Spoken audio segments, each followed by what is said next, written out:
Welcome, everybody, to the Board of Trustees regular meeting for Tuesday, September 13th, 2022. Is there a motion to open the meeting? Trustee Rosenberg, second. Trustee Cassell, all in favor. Meeting is hereby officially open. Can we rise for the Pledge of Allegiance? Pledge allegiance to the flag of the United States of America and to the republic for which it stands, one nation, under God, indivisible, with liberty and justice for all. At the outset, you'll notice that Trustee Sullivan is not here. Her absence is excused and noted. You'll also notice that Liz Draper, our village clerk, is not here. And it is with great honor and joy that we announce that Liz has been appointed as the president of the New York State Association of City and Village Clerks. And tonight is when she is going to be officially installed in that position. So we want to congratulate her on that. This is the first time in the village's history that our village clerk has served in this capacity. The New York State Association of City and Village Clerks was founded in 1908, and it promotes education and to increase the level of professionalism to better assist elected officials and the community. So again, thank you, Liz, for all you've done for us, and congratulations on your appointment as the president. And I hope you don't miss any more meetings because of that. It's been a week of coronations. Yeah. I'd also like to take a rather sad news. I think we should take a moment of silence for the death of Jean-Dennis Marzi. I want to announce the passing of Jean-Dennis on Monday, August 29th at the age of 69. He leaves behind his wife, Kathy, his children, Stephen and Katie, his granddaughter, as well as his mother. He was born in France in August 1953. He lived in Hastings for 23 years. And for those of you who don't know, he owned the framing business in Dobbs Ferry for over 20 years. So he's going to be greatly missed. So if we could just take a moment or two.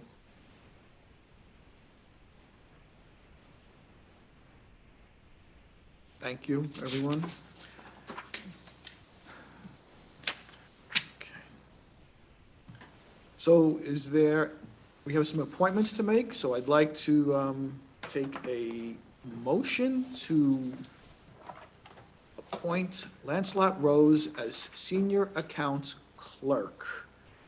And I know, Jeff, you want to talk a little bit about what that entails and what you had to, what kind of a search you had to do? Yes. It's been a bit of a process, but Lancelot met with me, Melissa, DJ, Margaret, and I think he'll be a very good addition to the treasurer's office. Okay, so is there a motion? Trustee Rosenberg, second. Trustee Rosen Asher, all in favor? Passes unanimously. Congratulations. Come on up, and I will.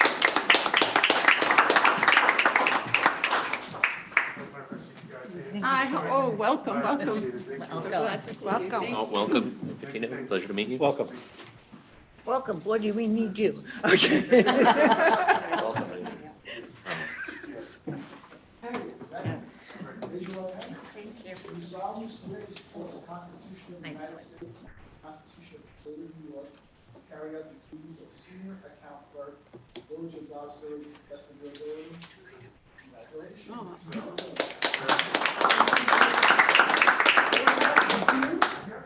I appreciate the opportunity, and I look forward to doing all I can to help support the Village of Dobbs Ferry. Thank you. We'll see you at 8:30 in the morning. You bring the donuts the first day. Don't forget to learn the song, too. See your handshake. The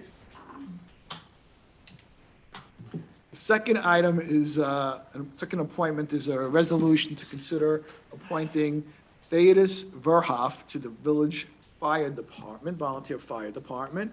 And we have a letter from the Assistant Fire Chief, Joe Giuliano, who's explained that Mr. Verhoff has met the requirements of being a volunteer firefighter. So is there a motion to appoint Theodis Verhoff as a volunteer firefighter for the Dobbsbury Fire Department? Trustee Taylor, second trustee Patino, all in favor? That passes unanimously. You anything you want to say, Joe, at all? If you do, come on up.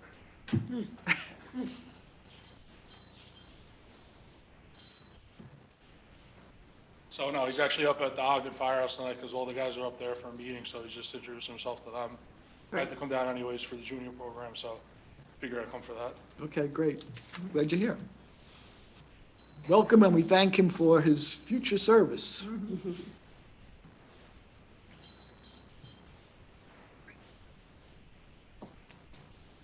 Okay, we have a public hearing, so I need a motion to open the public hearing to consider a local law to reflect extension of the authority to impose a hotel occupancy tax. Trustee Taylor, second. Trustee Patino, all in favor.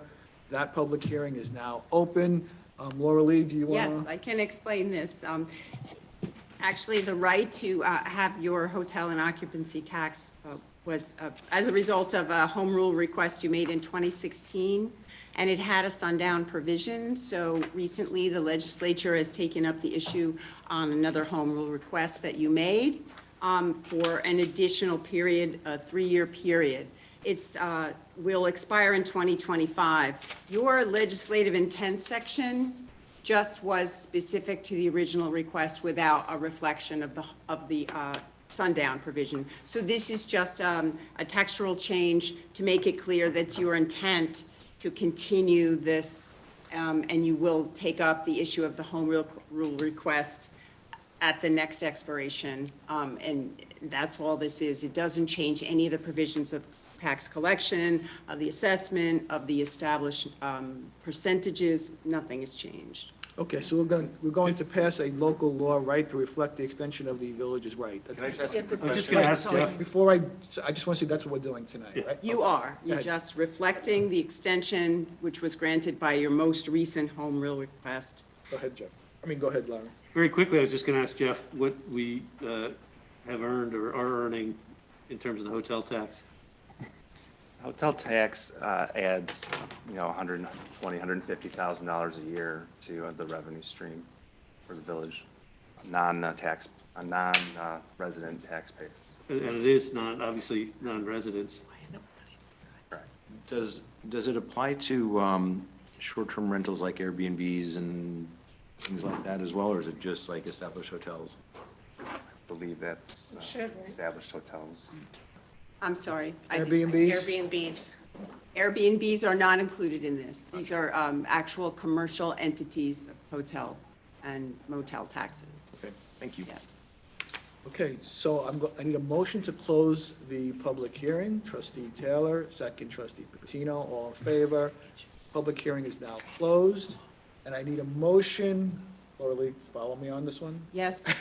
We're just discussing that the resolution to consider adoption of this local law is missing from your Right, packet. so I'm just going to say, is there a motion to adopt the local law Yes. revising, right? Yes, Okay. please. So is there a motion to revise local law, Chapter 273, Article 10, to reflect extension of the authority to impose a hotel motel occupancy tax?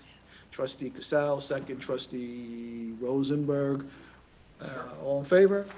That passes unanimously. And I'll get that resolution back to the clerk so it can be included in your minutes. Okay, Thank you.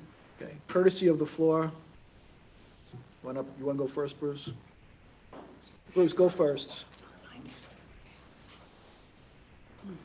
Since the village clerk is not here, I'm going to do the clock. Oh, you have it? Have it. Okay, good. Of course. Thank you. It just turned off. Good evening. Bruce Richards, 153 Main Street, Dobbs Ferry. First, I'd like to thank you for considering this loading zone issue. I've been after it for a while, and if I would have known 138 was 146, I would have been here 2 years ago. My initial concern was safety.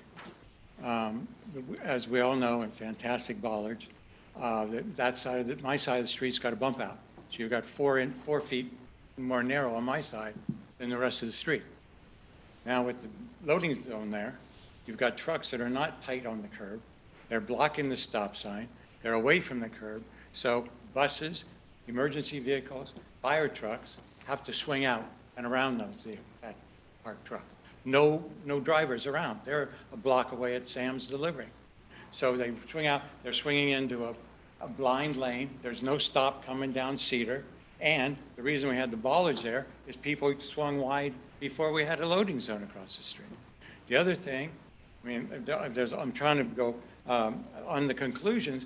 There was no interviewing of the people who were negatively affected by this zoning, just the restaurants that are receiving the benefits. And from 128, just north of Sam's, all the way to the corner, that's all residences up there above that. And there are people that are working at home, me being one. My tenant, who is an architect, he's written several letters. He cannot hold Zoom meetings, he cannot hold conference calls, he can do nothing. You've got, it's a drive-by shooting. You don't know when they're going to park there. When they park there during noon, let's say, they're making deliveries while the restaurants are trying to have food service. So now you've got all this pallet full of foods on the sidewalk with the table. I mean, it just keeps compounding. At 3, and there's this other, Sushi Mike's doesn't open until 3. That's when the school zone, that's when the buses are dropping off. There is a place right around the corner while they're working on the sidewalk, meter 119, which is just east, I guess we would call it, of the municipal parking entry by the church, very south end, west end of the church. They've been parking there to do their deliveries. And as I said, after 3 o'clock, Sushi Mike does not have on-site storage like Sam's or Frankie's. His storage is at 54 Cedar. There is a loading zone at 40 Cedar to accommodate his needs after 3 o'clock. If we could have it, and another thing from doing my research, Hastings has a 30-minute limit on loading zones. Ace is the biggest offender. They're there for 2 hours or more with the noisiest generator. The generator goes at a 90 decibel level, which is basically 50% more than a leaf blower. You have that outside your door for 2 hours, 3 times a week. It makes it really hard to be very productive. So the chief and my 3 minutes? Yeah. Okay. Okay.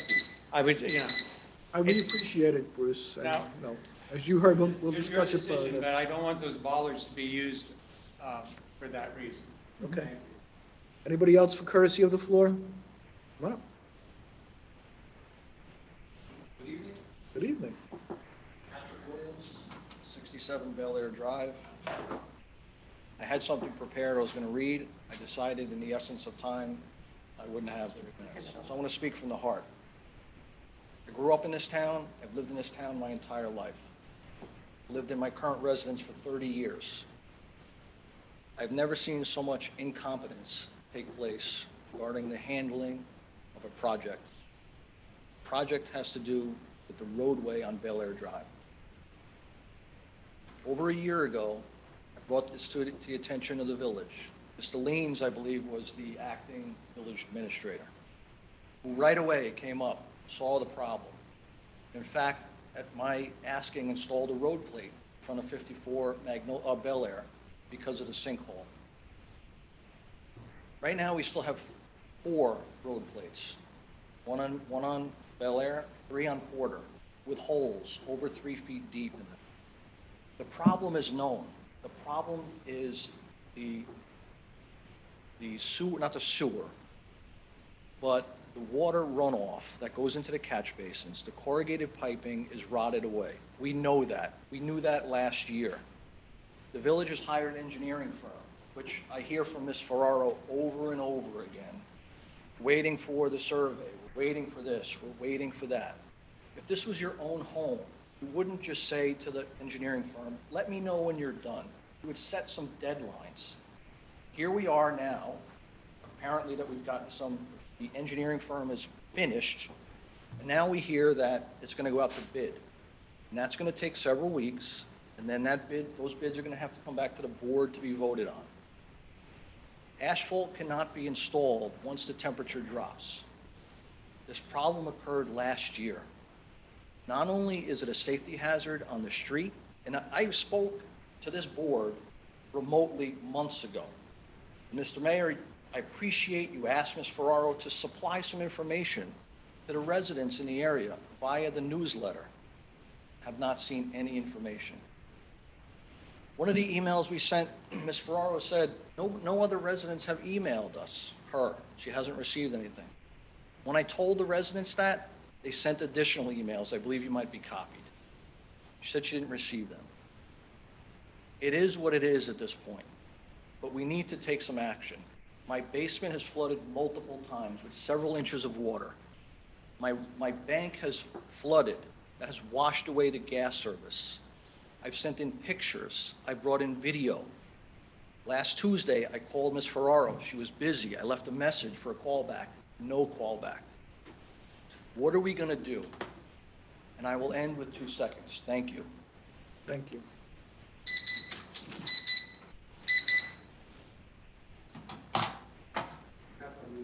You could leave it with Ms. Ferrara and Melissa. Are you going to give it to us? Okay. I'll give it to the clerk and she can pass it on to the board. Is that okay?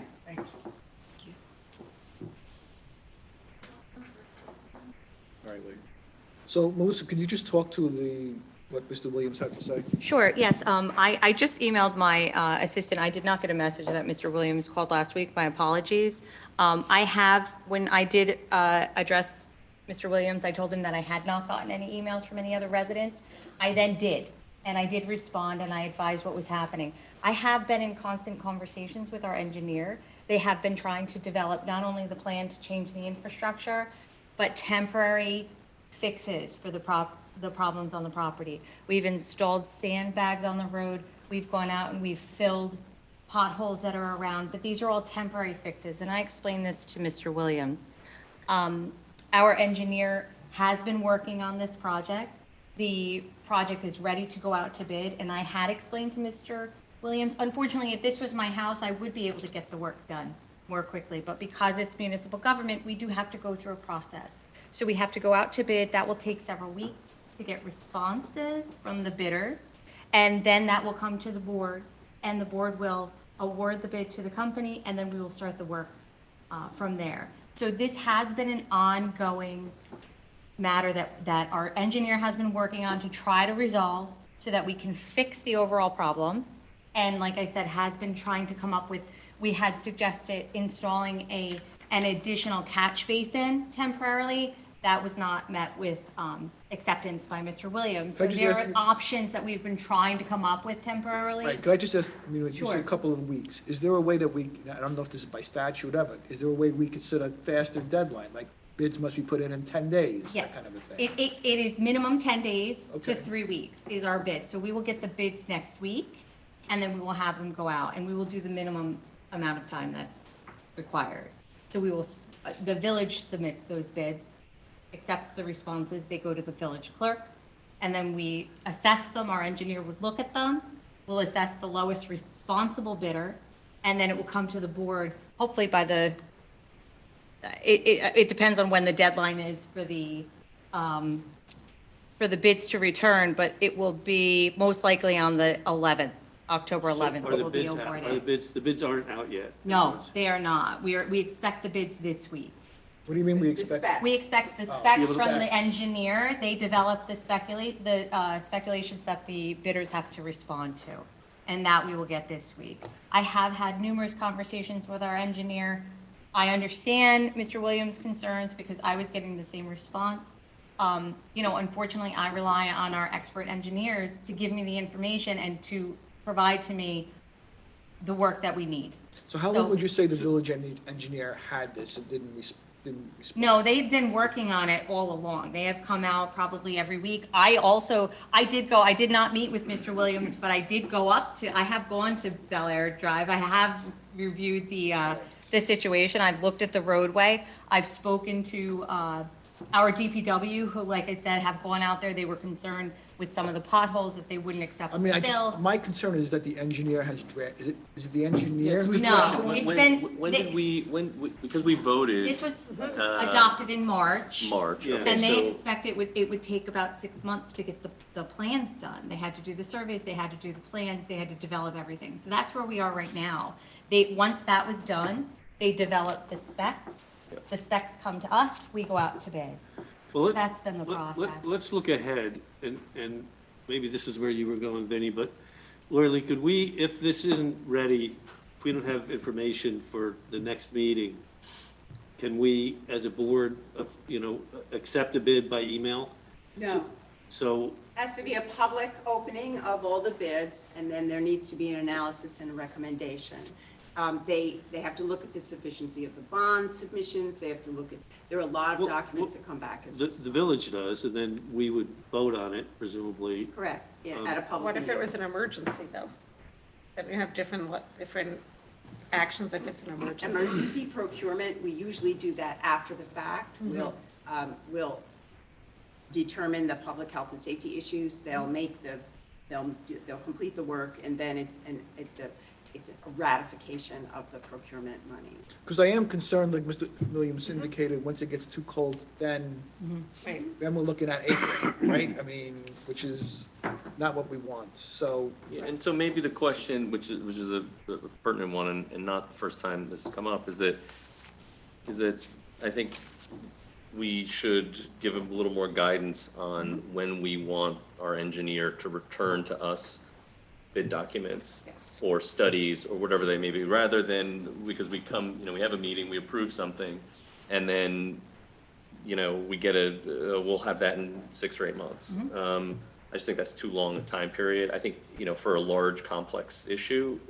that's valid, but I think for a relatively straightforward one, like this one or some other ones, maybe that's a 2-month period, a 3-month period, I don't know, something a little more reasonable. Understood. What we can do is going forward, when we have these projects, we can ask the engineers for the timeline at that point. Again, sometimes there are matters that arise that Sure. are out of our control. What happened with this particular situation, I could not give you that answer right now as to why it has taken from March until now. But it has not been due to any failure on my part from reaching out to the engineer, and the engineer has been actively working. We've had engineers out there probably 2 to 3 times a month evaluating the situation. So we are working on it, and I appreciate, and every time that you have called me or emailed me, I have responded. I did not respond. I'm sorry? No. I'm not supposed to, no. But do me a favor, send, what you're thinking right now, send an email to us, and then we can look it over. It's fine. I know you have, but I know you have something you want to say, but, so we're trying to get this done, let's do the fastest time to 10 days, we'll go from there. And can you Okay. advise the board, Melissa, when you get When the we specs? expect the specs, No, yeah, when you or get- when we're When you gonna get get, well, Will both, do. I suppose, but I asked for them before, this was last week, I asked for them by this Friday, so I will let you know as soon as I receive them. Yeah, I mean, I don't think it's unreasonable to ask an engineer for a timeline. Yeah. Absolutely. Exactly. I just want to say one thing. Yeah. I love this town. Disappointed in this process. And as trustee Pacheco has said, tell the engineer, that's not acceptable. Can't do it, go to another engineer. Right. You wouldn't do this in your house. If this was on Main Street, it would not be this. Okay. I'm apologizing for us on behalf of the village, and we'll try to get this, no, I know. Us too. So, Yeah. okay, thank you. Anybody else who's here that wants to speak, courtesy to the floor, yes, Patty? Patty Steinschneider, 329 Broadway, Dobbs Ferry, New York. I am here because we have a couple of weeks before October 1st. On October 1st in Dobbs Ferry will be the Ferry Fest, our first one in several years. So I am eager to get more people being aware of it. We have gotten some good responses. I still haven't seen the what's been turned in, but I'm hoping to get that this week. And we want all of our local stores to be participating. If you're not on Main Street or Cedar Street, but you're a business in Dobbs Ferry, we will accommodate you and we'll find spaces to fit you in. And if you're a Chamber of Commerce member who's from Irvington or Ardsley or Hastings, you are also invited to pay the fee that the same as a brick and mortar store in Dobbs Ferry. So we're enthusiastic about building our relationships with our neighbors as a kind of community effort that's beyond just our borders, because we want everybody in those villages to come. And I think it should be very fun. So there will be some ads out, and anybody has any questions, they can call me, 914-693-6454. So that's what I know. Operators That are was standing very by. dangerous, Patty. Well, you know, it won't be that different. And if anybody have any questions so far? Nope. So far, we've done it all right. Great, good. Thank you very Listen, much. I see people talking about it on social media. Everybody's very excited to have the Festa back, Yeah. and I Should look be forward exciting. to being there. Should be a fun time. Thanks again, Pat. Thanks. Have you reached out to those other municipalities, maybe through the manager administrator's office, just to let them know, and they can maybe put it in their newsletters as well? I think that's a great idea. I'll reach out to all of the other three villages and make them aware of it. And of course, in some of those other communities, we actually have like a downtown advocate who can be doing that for us. It's an idea that I think has been talked about as a potential need in Dobbs Ferry. It could be really good. We have, I think, 2 or 3 stores in town are empty. And it'll be really good to get people in. Thank you, Patty. Thanks. You're seeing someone online? Okay.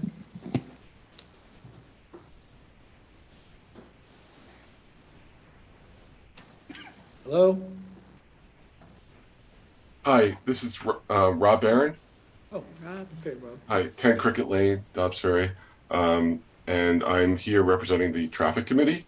I just want to say thank you very much to the Board of Trustees and to the village staff for taking our long-term priorities of including Walgrove Avenue, Washington Avenue, and seeing these things coming to a realization is a wonderful thing. I think we're very concerned, to get these things done expeditiously to sort of protect the children of our village, which these are going to be used these are the main users of those, in those streets. And as I presented, and you probably don't recall, but in the beginning of right when COVID broke out, the Traffic Committee did a presentation for the Board of Trustees talking about the spike in pedestrian deaths around the country. Are unfortunately, the vehicles that people are purchasing are getting bigger, faster, heavier, and they're more dangerous because a lot of the sight lines are now being obfuscated, so drivers can't even see children in front of their vehicles in a lot of these vehicles. And as you know, infotainment has become the sort of dominant form of activity when people are behind the wheel. So drivers are much more distracted. So the more we can do to, improve and expand our sidewalk network, the better we'll be. So that's it. So I really thank you very much. And on the Route 9 stuff, I want to shout out to Trustee Deputy Mayor Cassell and our liaison, Trustee Rosenberg, for all their assistance. So thank you very much. Thank you, Rob. We appreciate everything that you. Oh, and I'm sorry, one more thing. I did submit some edits to the drawing of Washington Avenue that didn't correspond to the Traffic Committee submissions. So I gave those to Trustee Rosenberg, and hopefully he'll pass those along. And I could stick around for the discussion if you need me to. I would like you to. Yeah, if you would do that, that would be good. Yeah, the engineer will be on it. He's, the engineer's received your annotations. So, Great, thank you very much, I'll look guys. to facilitate a conversation if there are any questions about it. Thank you very much, everybody. Thank you, Rob, so stick around. Anybody else for courtesy of the floor? Okay, so let's move on to discussion and resolution items. So our first item is regarding the establishment of a junior firefighter program. We do have a memo from the Assistant Fire Chief, who happens to be here. So why don't you come on up and give us the Reader's Digest, God bless you, which you're so young. That's a short version. So long story short, a couple years ago, the state actually changed the requirements for how old you had to be to take the training classes to become a volunteer firefighter. It used to be you had to be 18 years old to take the course. They dropped the requirements to 16 because, you know, the course has gotten so long that they were trying to get kids while they were in school to take the training classes earlier. So that way, by the time they turned 18 and became full members, they were already certified in the classes and they could get to work right away. So basically what we're looking for is to establish this program so that way, you know, it's officially established. Irvington just started it. Ardsley's doing it. Hastings is in the process of doing it. And we talked to the insurance company. Most importantly, it's no additional cost to the village. We made that very clear. There's no additional coverage. So at 16 years of age, they're covered under the current insurance policy. It's the same thing. Like if I got hurt at a fire scene, it's the same exact coverage for them. So we're just looking to establish that program.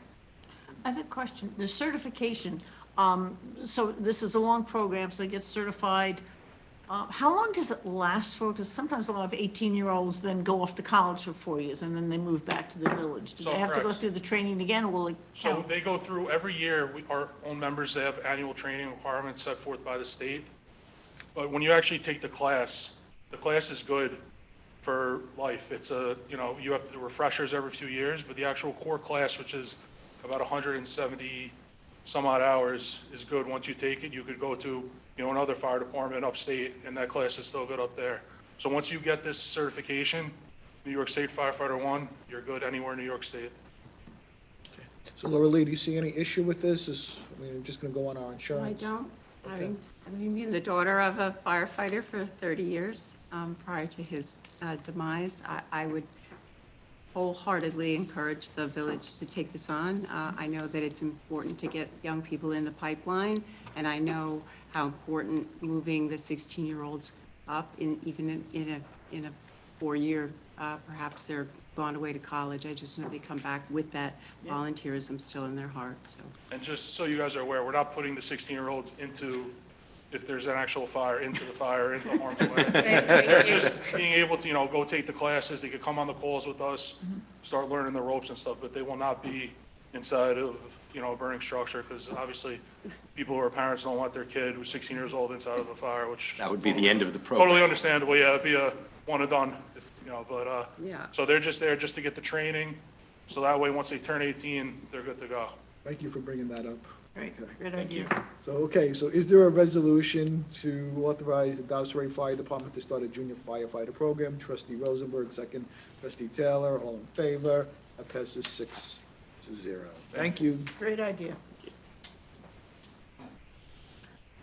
Action item number 2 is to consider a resolution authorizing the implementation, to consider the acceptance of a state grant funding for the governor's traffic safety grant for the Village of Dobbs Ferry Police Department. I think this is pretty much cut and dry. Chief, do you want to very briefly, looks like it's $11,645, right? Yes, that's correct. This is just a renewal of an annual grant that we've been partaking with New York State so that we can submit reimbursement when we conduct the various safety events throughout the year.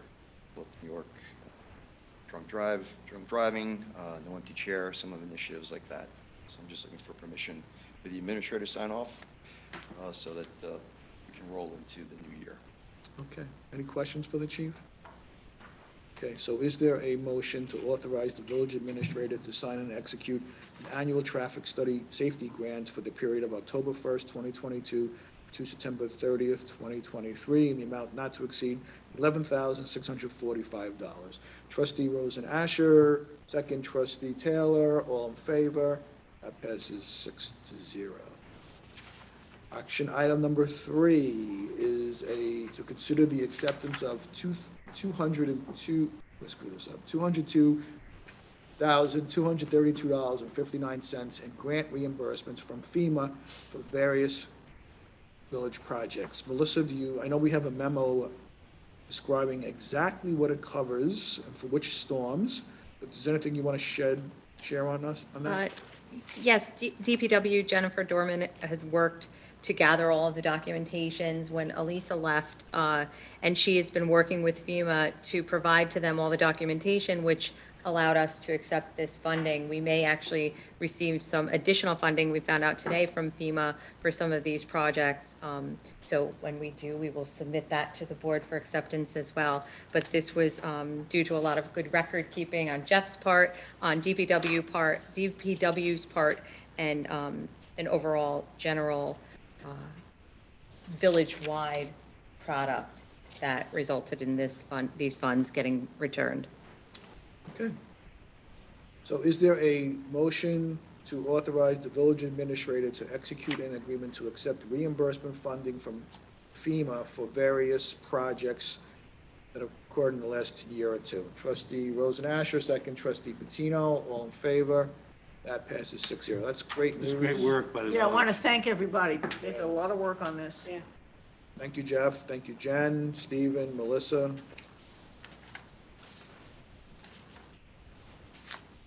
Action item number 4 is to consider a motion authorizing the placement of a menorah display at the intersection of Cedar and Main Streets during the month of December. We always do this. It's been going on for years, so is there a motion to permit the display of a menorah at the intersection of Cedar Street and Main Street? Trustee Taylor, second. Trustee Patino, all in favor? That passes unanimously. Action item You took number. motions from all the non-Jews. That's why I did it just. Traded for the latkes. I was trying to, just spread it all out, spread it around, so. We're in it for the potatoes. Number 5 is to consider authorizing the village administrator to accept a proposal for the restoration of village documents damaged at the Embassy Center. Melissa, I know that you've explained this to us, and if you could just explain it again, what's going on. Yes, there were several documents that were kept in the Embassy Center over the course of several years. This is not a recent flooding issue at the Embassy Center, but over the course of time, water had infiltrated the basement of the Embassy Center, and several documents that are village documents that we cannot get rid of were destroyed. So what we are trying to do is get them restored so that we can utilize them, can hopefully upload them to a computer system and not have to worry about the physical documents any longer. We had brought in several companies to come in and give us an estimate, and the Bowerman Cleaning and Restoration had given us the lowest bid. However, when they actually came and collected the documents, they had given us an estimate based upon a pile of boxes that were covered with plastic because we couldn't reveal the boxes at that time without hazmat equipment. And when they got the boxes back, some of the boxes were built inside other boxes, like the lids were lifted off, so the number of boxes actually increased. So the new cost to restore these documents is it's an additional $12,125 on top of the $24,000 that was already approved, bringing it to a cost of $36,720 for the restoration. They have to actually go through each piece of paper and clean it to be able to provide it to us. We did have several staff members went to the facility to go through to see if we can get rid of anything, and they did actually discard about 45 boxes, so that did lower the cost. Can I ask a quick question? Just, there's a logic gap that's missing to me here. There was a box inside another box, and now it's 2 boxes, rather So- than the same cubic footage that it was Let me before? clarify. So when the estimate was given, it was given by the square footage that the boxes took up the space. Right? When they actually took the physical boxes out, the boxes did not necessarily have lids on them. So when you put a box on top of another box, it lowers in Oh, I see, it was space. caved in, it wasn't Correct, they were contained caved All right. in, so the space that withdraw my they question. took it was actually, maybe it took the space of 1.5 Right, boxes, and it was exactly, I gotcha. actually 2. And also, just for clarification, the final number of $36,720 is still the lowest bid that the village received for this work. Okay. Any other comments or questions? Okay, so is there a motion to authorize the village administrator to accept the proposal from Bowerman Cleaning and Restoration for the cost of restoring for shredding village files damaging the Embassy Center for a total cost of $36,720. Trustee Rosenberg, second. Trustee Casal, all in favor? It's unanimous. Action item number 6 is a resolution to consider extending free parking on certain streets in the downtown through October 31st, 2022. Melissa, you could just clarify, I think we had voted last time that it would, free parking would end at this meeting today. And Correct. because the parking study is not done yet, Correct. we're going to extend it now until October 31st. Yes, unfortunately, the person doing the parking analysis did get COVID and was out of commission for about 2 weeks. So that delayed us receiving the parking analysis report. So based upon that, this proposal, or this proposed resolution actually extends the free parking to October 31st because we anticipate bringing the parking report to the board on the 27th of September. So that will give ample opportunity to take action, and review again. So she got COVID, and so we're out another month's revenue. Are there FEMA funds for that? We can check. Okay, so is there a motion to extend the temporary suspension of enforcement of parking fee collections for the parking of passenger vehicles in designated areas as outlined in the motion? Trustee Rosen Asher, second. Mike, second. Trustee Patino, all in favor? That passes unanimously. Action item number 7.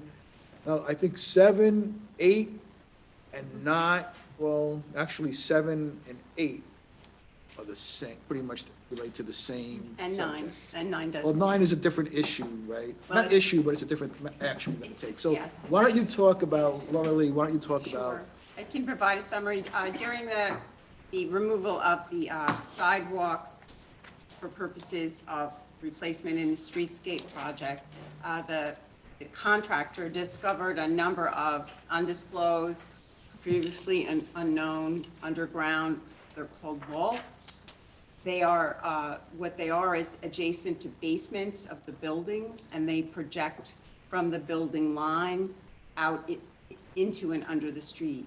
At a point in the past, these were used for various services such as coal storage and reflect a need at the time to benefit the building owners.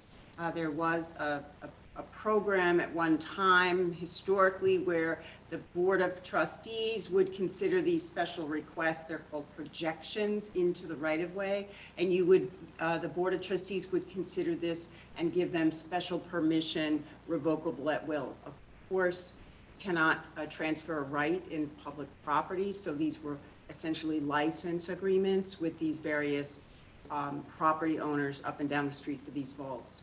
The vaults are obsolete. They have fallen into disrepair.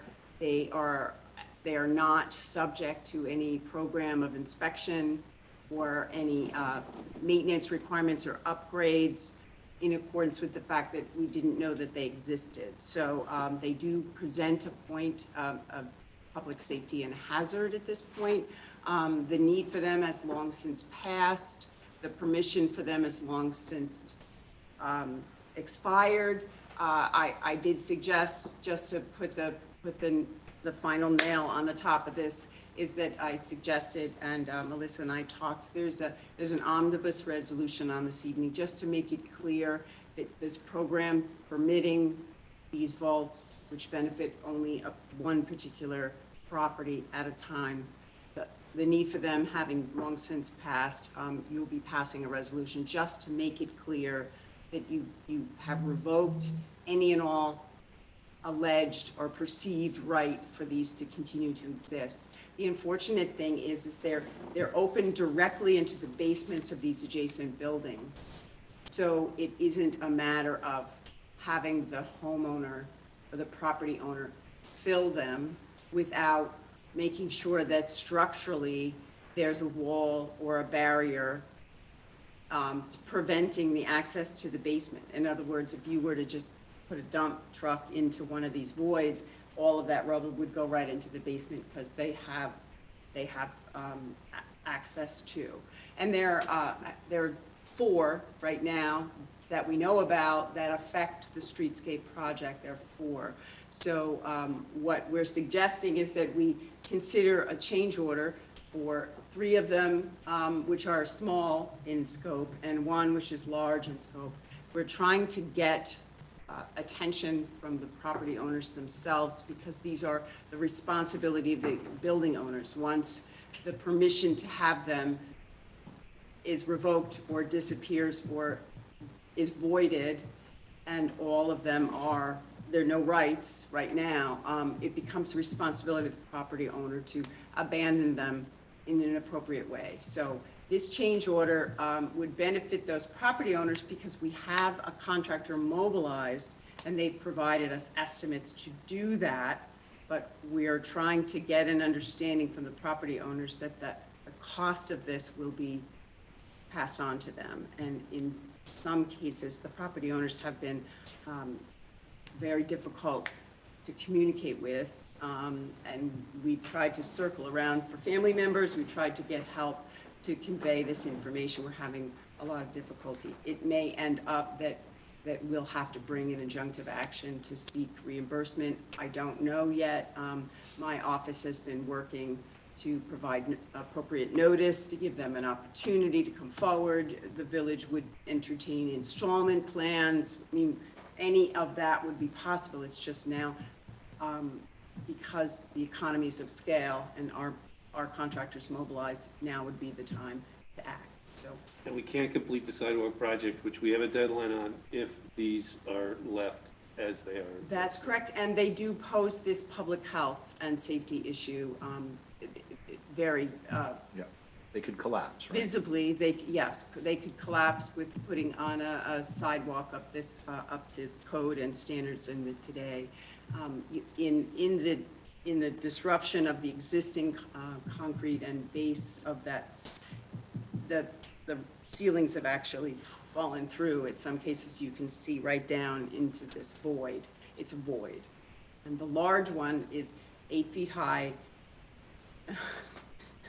8 feet from building to curb, and 20 feet long. And it's 3 separate chambers. That's the largest one.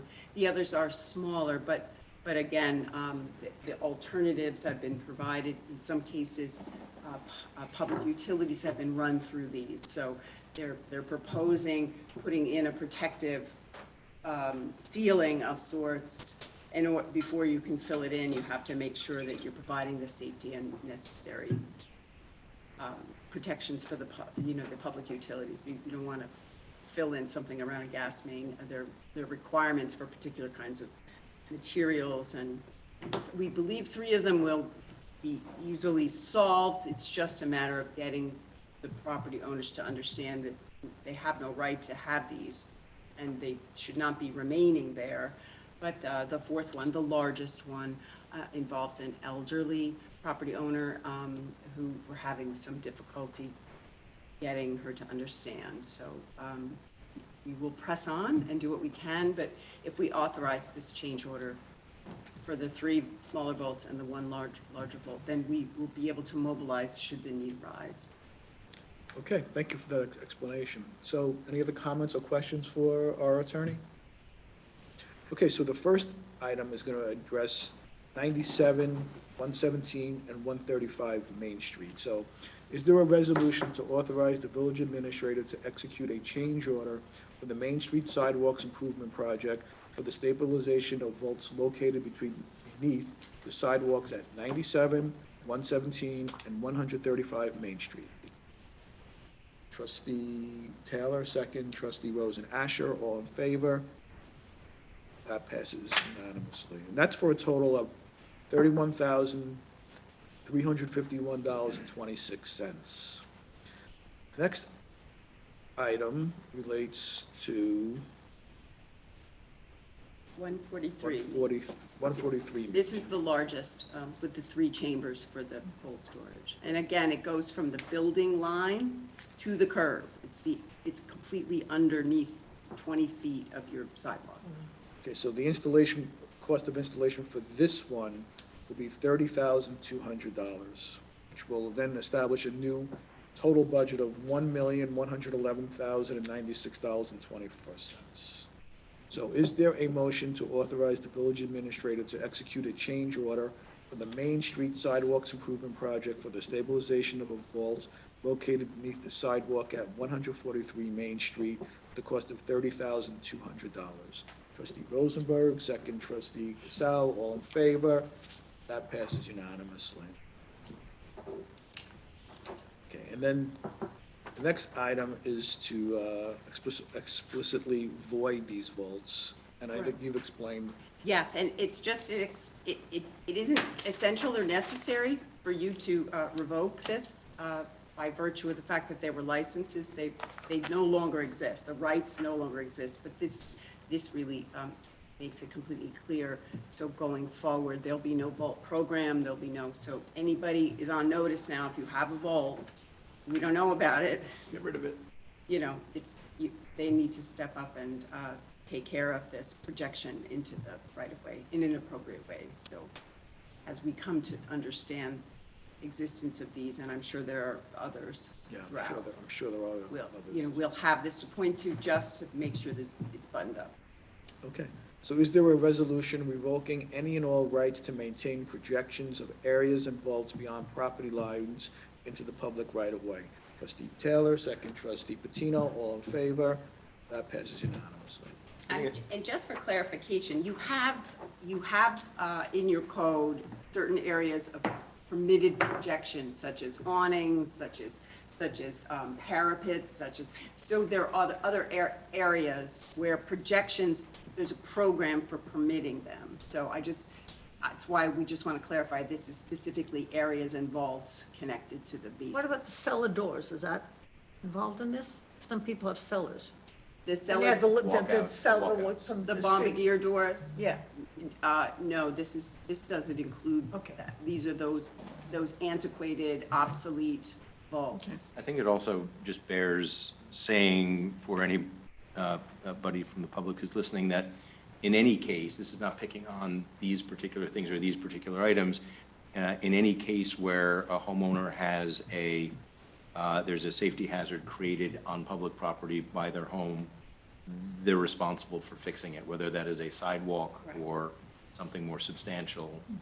This is not any different from that. Correct. If there would be a tree, a diseased tree on their property that's in danger of affecting the public's right-of-way, there's a provision for that. There's a program for that. We can insist there's a violation for that. So this is a structural issue, and it's in the public right-of-way, and it does pose a certain amount of danger. Are we on track against the deadline, even with this?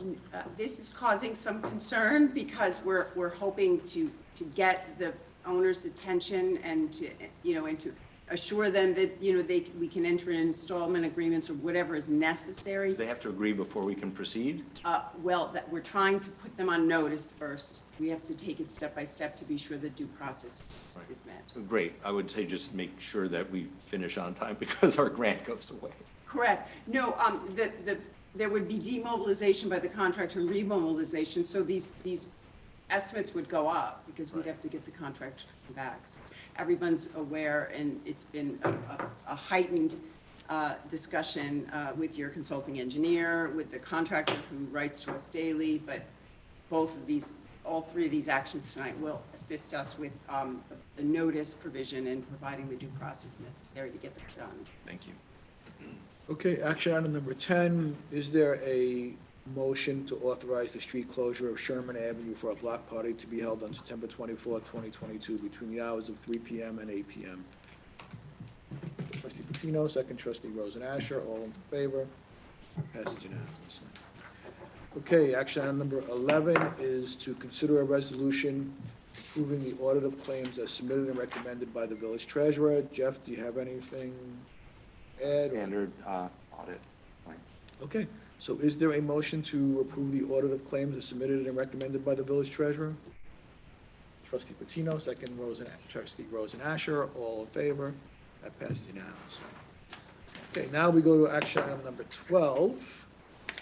And Are there people who we're going to promote? I think there are. Yes, Valerie Right. Manostra and Anthony Zano is actually on for our engineering firm. Okay, and we are in a receipt of a memo from the village administrator. So Valerie, could you start us off on this?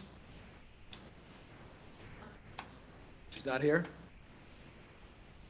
Okay, What? Anthony, They are you both here? said they were on. Anthony Zano, present. Can you hear me? Yes, we can.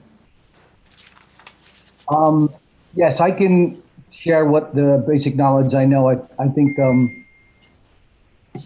Valerie has more of the issues with the grant that she's, let me start off. Maybe, Melissa, you can correct me if I'm incorrect. So the village has received a grant of $250,000 to do what was originally supposed to be 3 areas of sidewalks. The scope now has been reduced to do just 2 segments of sidewalks, Walgreen, and I think it's Washington.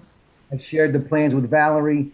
Hopefully she's going to be able to put them because I'm working remotely. But so we're revising the scope for the state grant to do these 2 segments. We prepared a proposal for the cost to obtain a survey, detailed bid documents, construction drawings, specifications, go out to bid, and then also provide, I believe Anthony Olivieri from our office provided the cost for that as well. I did receive I guess it was Robert Barron's comments about potentially extending the improvements. Here's Valerie. To extend to go across the other streets and connect to an existing trail, but that should be evaluated once we have the additional survey to look at sightline and safety distances. It would be a mid-block crossing, which are not something that we encourage. So we would look at that once we have additional information. There is no sidewalk on that side of that street currently. That's why it was just, originally the village had requested we go corner to corner. But I agree, the crosswalk going towards Gould Park is an existing, let's call it outdated crosswalk there. We would upgrade that and put crosswalks in. But the other consideration on the marked up plan was to do a crosswalk to across the street and then make a connection to the trailway, which is the mid-block connection. Anthony, I'm just going to stop you. This was a recommendation by Rob Barron, and we had spoken with Valerie earlier today that if we were going to consider the crosswalks, that would take additional engineering review, and it may be outside of the scope of this grant project. So if right now, essentially, we received grant funding for $250,000. That was previously 3 projects. One was Palisade Street, which is in front of the Embassy Center, but because that work was already done, and it's very rare for the state to give reimbursement for work that was previously done, we're focusing on these 2 projects. We need the board's okay for Valerie to take the scope of work, to present it to the state. We've been in communication with the state regarding the status of this grant funding and the projects. The original engineering study and the cost estimate were insufficient that we had. So we had to redo them. So we had our consulting engineering firm and Valerie working on it. Valerie's been working with the state, like I said. So Valerie will have to bring the scope of work that was generated by our engineering firm to the state for approval, so that then we can bring it back to the board. If it exceeds the $250,000 grant funding, then the board can designate additional funding if that is how the board wants to proceed for these 2 proposed projects. Is that everything? That's correct. I think right now, the initial cost estimates are anticipating above a $250,000 cost. By how much? It is. It's like it's 298 or something Yeah. like that. Yeah. It's within $50,000 is the difference. Well, and then we could decide, I'm just talking, if we decided to do just one of those projects, that would fit within the $250,000 budget, correct, Valerie? That's correct. So in the memo, it says the Washington Avenue sidewalk installation would cost approximately $155,615.84. The estimated cost for the Walgrove sidewalk improvement project is $143,470.26. So that's a dilemma that we're faced with.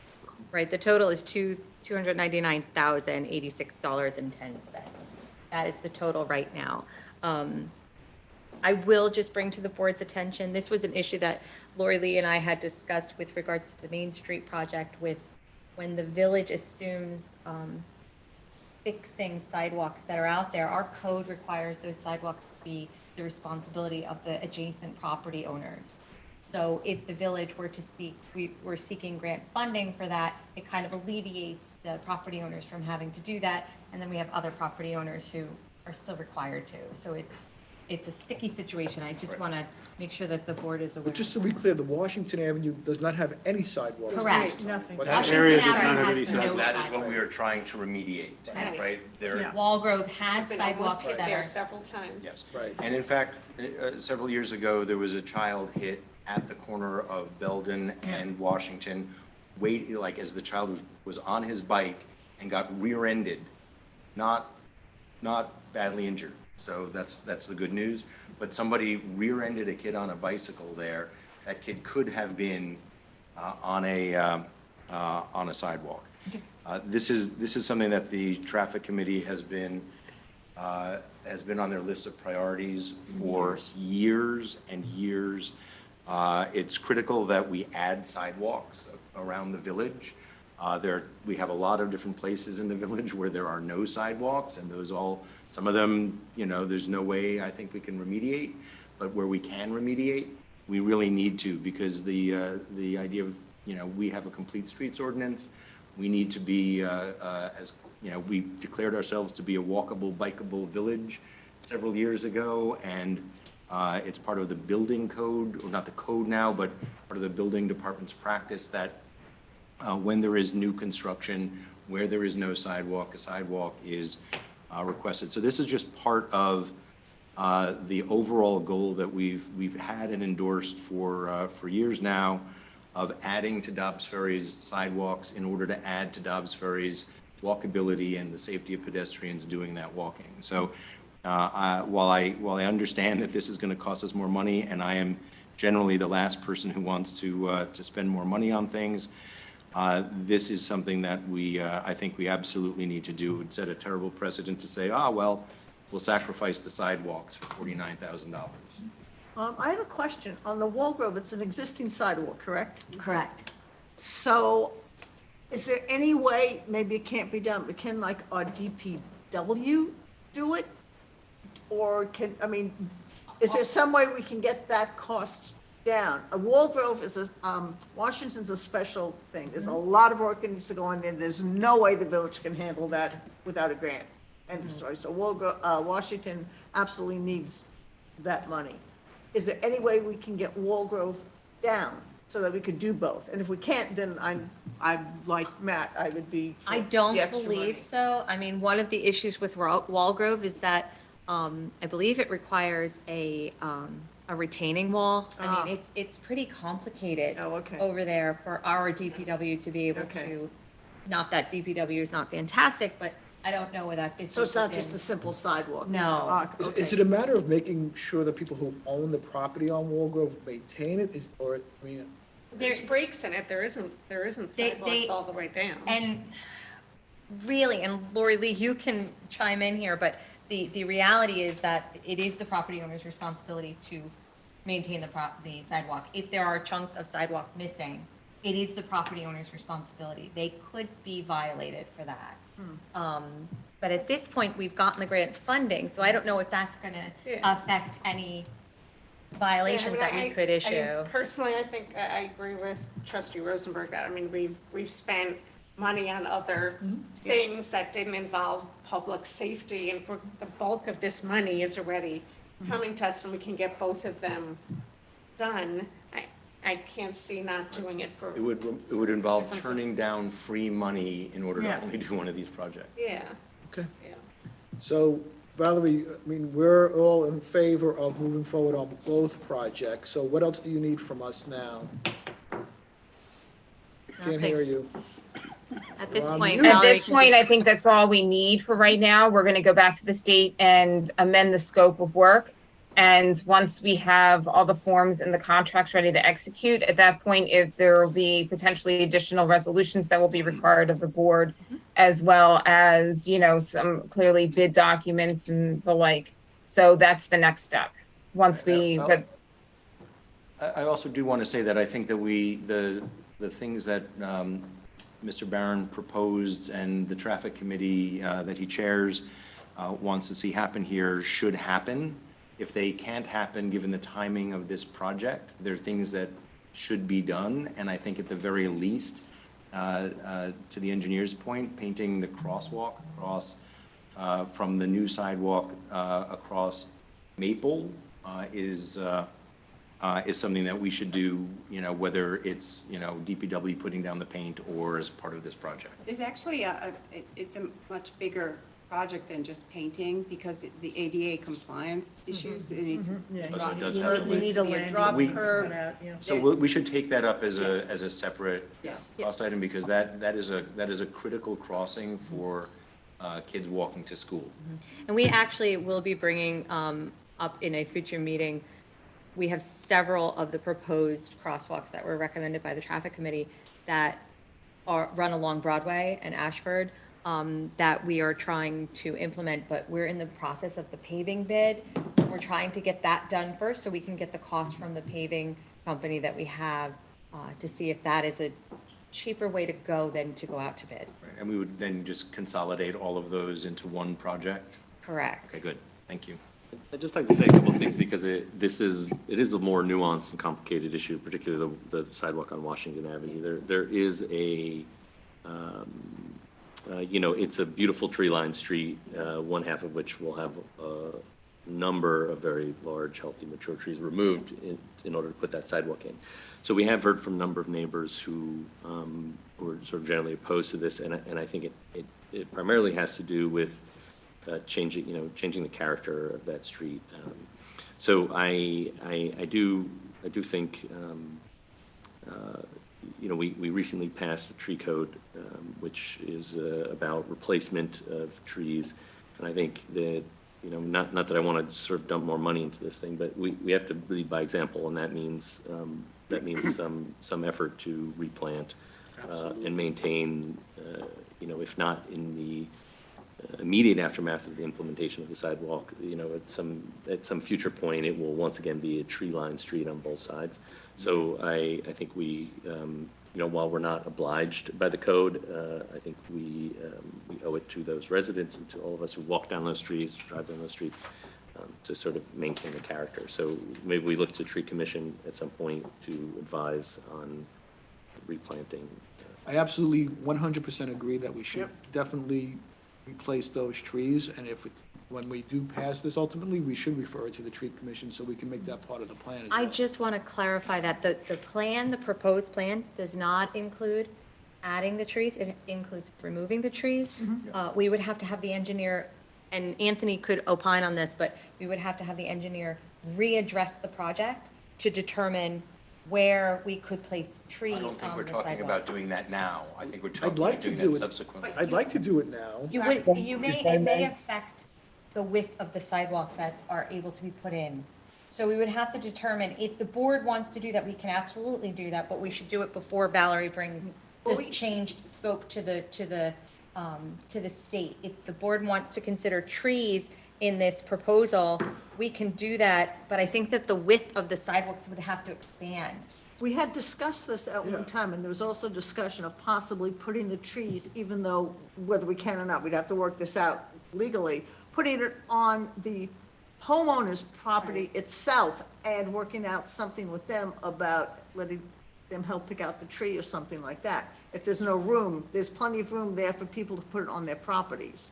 So we would have to petition the property owners to see if they would. We had this conversation one time before, and we generally agreed, wasn't unanimous, but we agreed that we wanted the project to go forward with all sympathy to the trees and the homeowners who will be losing them, but that we can address adding trees on the properties of owners who want us to add trees at as a subsequent project.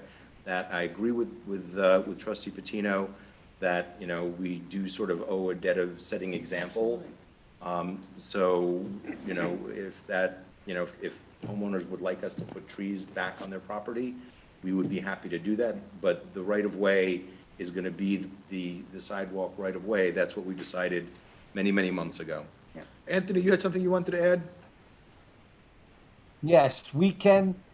Once we have the survey there, the right-of-way line is a critical piece of information, because I believe what I'm seeing out there now, there's an existing fence, there's some trees, all of which is in the right-of-way.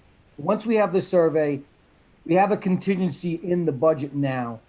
I believe if the right-of-way can accommodate it, we would put the sidewalk up against the curb and, as you're saying, put the trees on the inside of the sidewalk, so it's closer to the property line. So we can restore, we can install some additional trees if the right-of-way allows for it.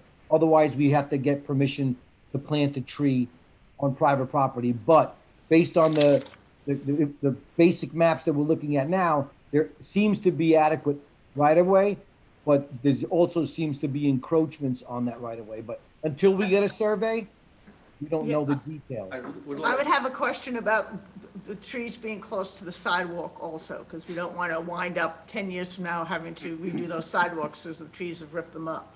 Or tell the homeowners that they have to. Oh, yeah.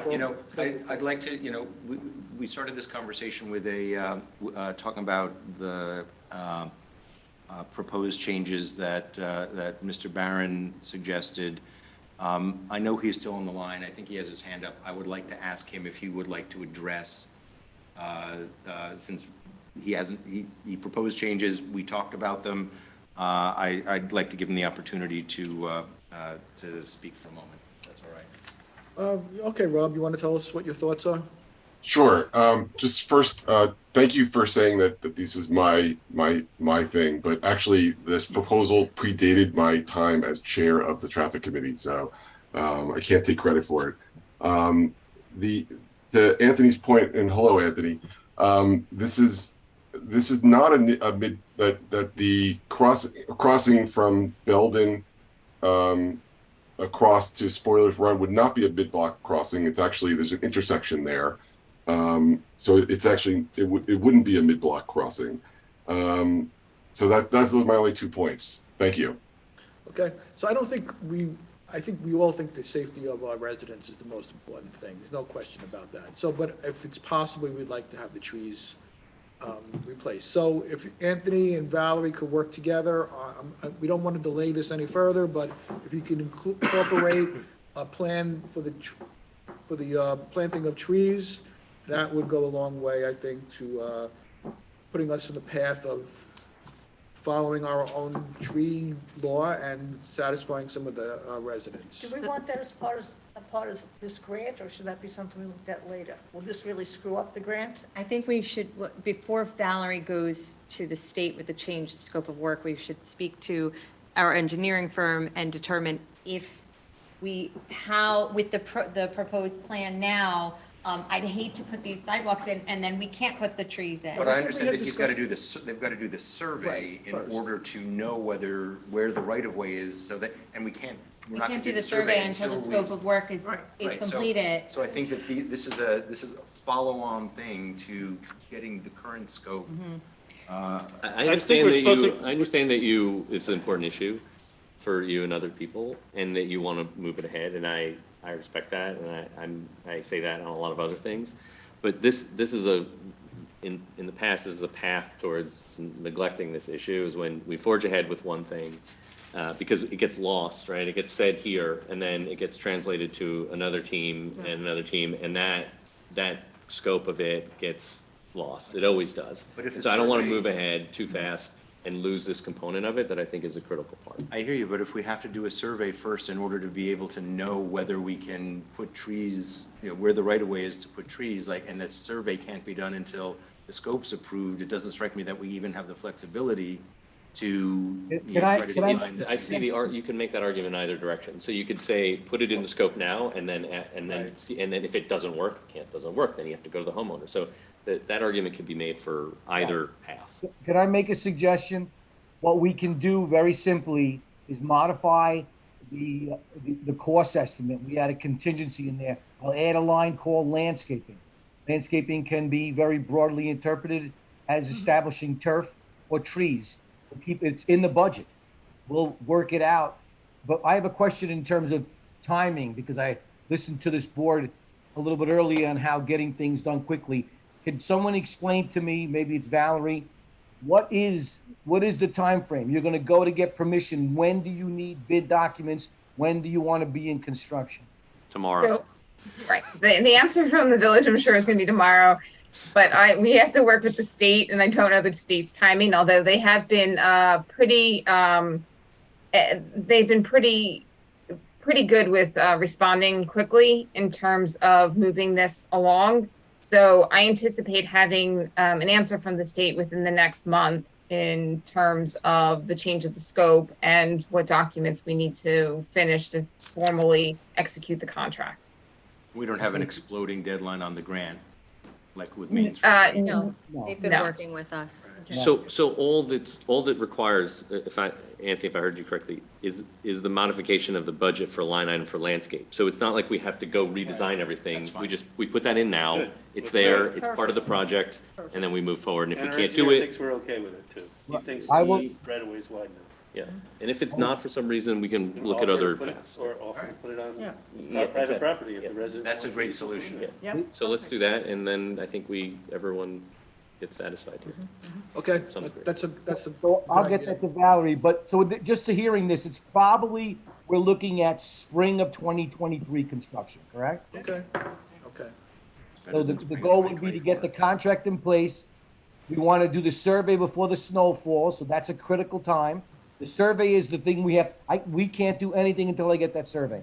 So it's critical that we get release from the state to proceed, execute your grant agreement, so we can spend, I guess it's reimbursement, so that we can engage the surveyor, get it done. And then we'll get the plans done and we'll go out to bid. I would suggest going out to bid in February, award in March, and as soon as the weather breaks, off we go. Okay. Sounds like a plan, so thank you. Thank you both. All right, thank you. Thank you. Good night, everybody. And thanks, Rob, even though it wasn't your idea, you've been there long enough so that you own everything now. Thank you, Rob. I forgot you were still on. Okay, let's move down to the trustee liaison reports. Matt, do you have anything to report on? Yeah, there was a really interesting AHRB meeting yesterday where a couple of sort of village priorities came into conflict, and I just wanted to bring them up. I think that there's a longer future discussion to be had, but there was an issue around bringing EV chargers to Stop and Shop. And the company that is making the application, their model is and they're implemented over at Mom's supermarket, not my mom's. Their model is they sell advertising on 55-inch lighted motion displays. And and while you're plugged in, you get some electrons in your car, but you're not charged for those electrons. They're, in many ways, I would think of them more as an outdoor digital advertising company than as an EV charging company, although they do both things. We have a sort of a desire in Dobbs Ferry to bring more EV chargers into the village, and we had a discussion with them about also adding some e-bike charging there as well, which they were not particularly interested in doing, but they're going to go back and talk about it. But the thing is, we have a code in the village that says there's no outdoor lighted signs like this. And so in order to to get more EV charging, and there's some problematic issues around the site plan, but I won't bore you with those right now. I'll bore you with other things instead. We would have to trade off and possibly set a precedent around how we deal with signage in the code here.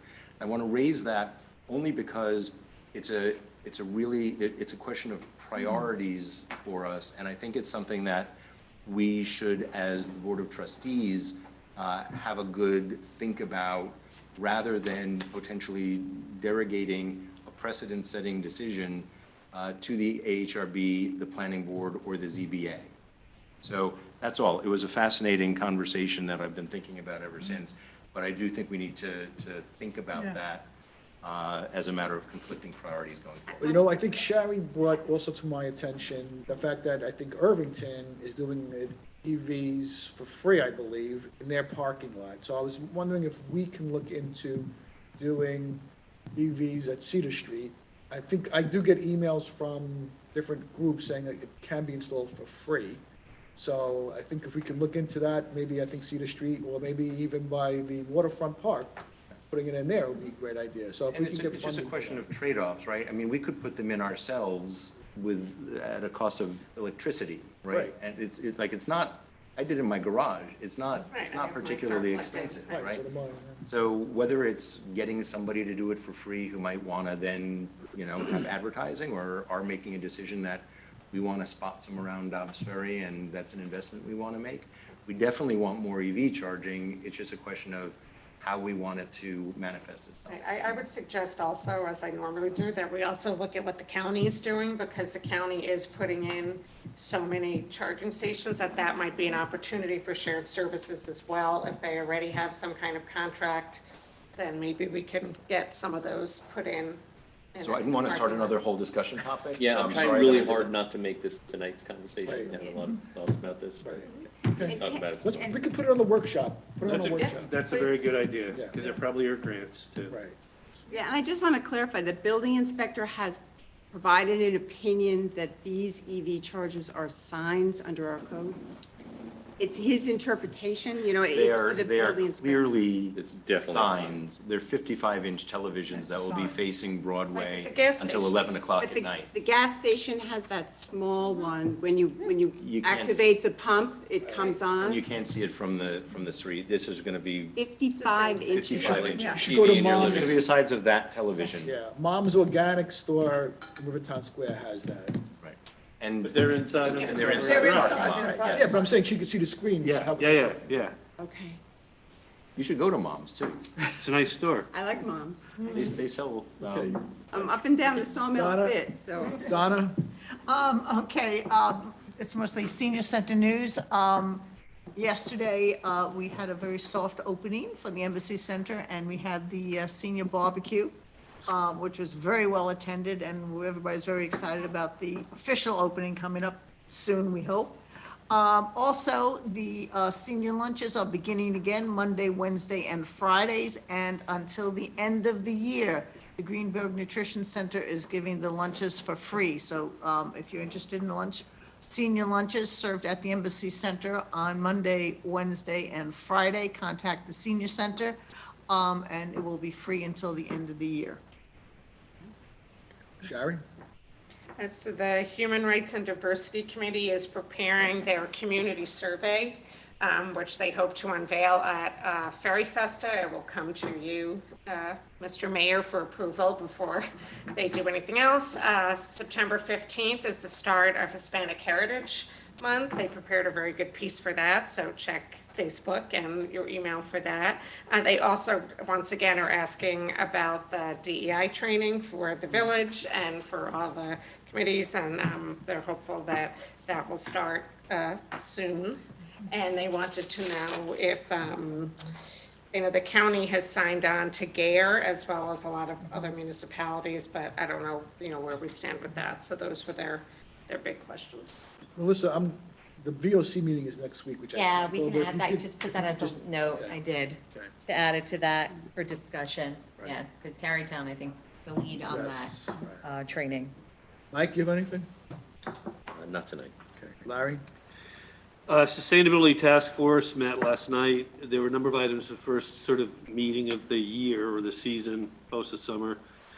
A lot of concern about leaf blowers and the laws not being enforced. Melissa, I know you and the STF have had dialogue back and forth. I think we all need to think creatively about how we can encourage participation and enforce those laws.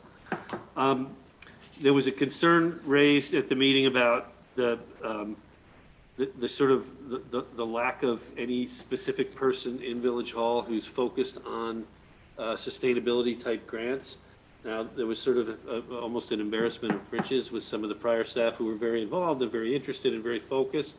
But it's just helpful because things come into the village, addressed to the village, that the STF wouldn't see, but may be able to help implement, and also to provide the STF with ideas about what could be priorities to work on. There was discussion about the DPW and recycling.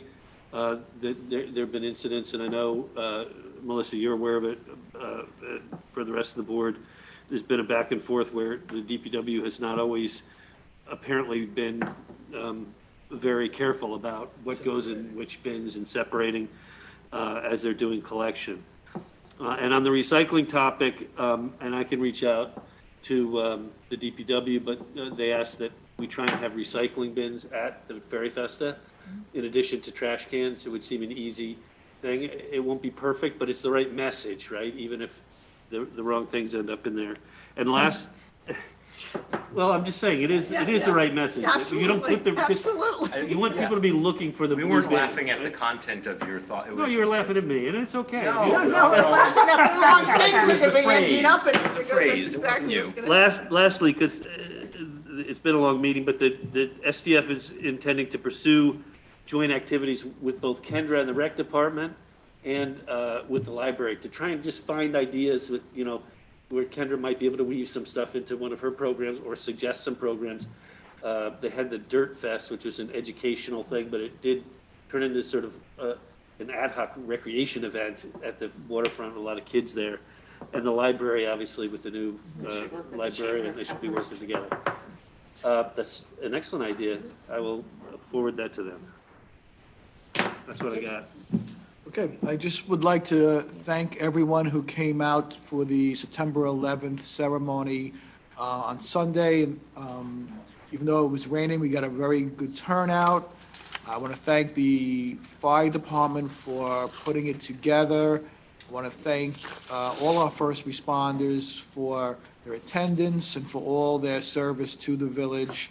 And it was a very moving event. And again, I would like to just conclude tonight's meeting on that message. So if there's no further business. Is there a motion? I don't know, but the vote to freedom, I think is 1 o'clock. Okay, I know that on Sunday, September 18th, it's Road to Freedom Day. We're going to do the Road to Freedom March. I do not know off the top of my head the time of that march.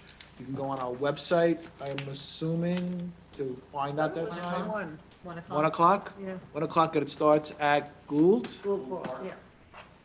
Ashford, Broadway, Yep. Aqueducts, into Service. Okay. Is there anything else? The music fest. Oh, that's right. The Music Fest is this Saturday at Waterfront Park. It starts at 3 o'clock. I believe there are 5 bands that will be performing, all different types of music. And it's a free event, so everyone is encouraged to come down and listen and enjoy themselves. I also, do you want to say? I'm just trying to help you out You are here. helping me, you are. So, we also would like to take the time to congratulate the Zion Church for being approved for the National Historic Landmark. They have an extensive history going all the way back to Alexander Hamilton's son, and they submitted an application and it was approved. And they're going to have an event also on Sunday, I believe at 2:30? 2:30 to commemorate this event. So we want to thank them for all their efforts and congratulate them on their being named to the as a National Historic Landmark. Anything else, Donna? I think that's okay. So if there's nothing further, is there a motion to close tonight's meeting? Trustee Taylor, second trustee Patino, all in favor? Meeting's officially closed.